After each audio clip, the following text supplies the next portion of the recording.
زنانې ته زموږ شریعت څه وایي؟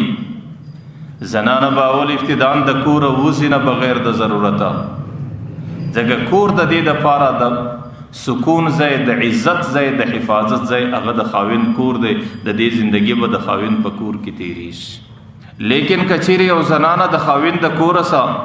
د یو ضرورت په خاطر باندې وځي،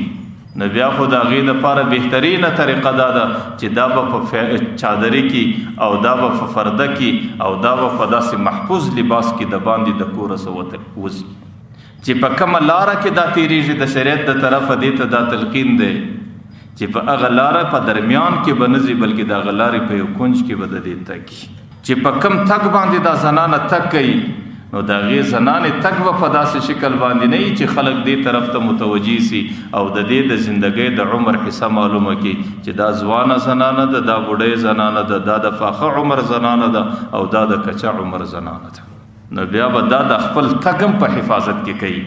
چې کم تقریب ته دا ځان رسوي، چې کم ترتیب و کم کور ته کم ضرورت ته دا ځان رسوي، نو هغه تقریب کې به بیا داسې خوشبویي دا پر ځان او پر لباس باندې نه لګي چې د هغې خوشبویۍ په خاطر باندې عام انسانان دې ته متوجه سي، او نه به انسان ګناه ته متوجه کوي او نه به انسانان په ګناهونو کې اخته کوي.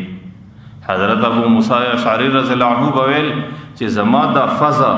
دا چې د هر قسمه نجاست سره ډکه سي، ما ته دا منظوره ده، خو لیکن ما ته منظوره نه ده چې د زنانې د لباس خوشبویي زما د دې پزې پورې نه ورسېږي. نو بیا هغه زنانې ته حکم دا دی چې کم تقریب او کم جلس له ته ورځې، کمې شادۍ او کمې خوشحالۍ له ورځې، پر ځان باندې به داسې خوشبویي نه لګئ چې د هغې د بوی په خاطر باندې نامحرم نارینه تا ته متوجه سي. ځکه پیغمبر علیه صلات وسلام حدیثو کې د نارینه و د زنانه و د خوشبویي فرق راغلی دی.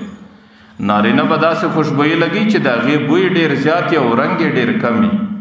او د زنانې دپاره بهترینه خوشبویي هغه ده چې د هغې رنګ زیات وي لیکن د هغې بوی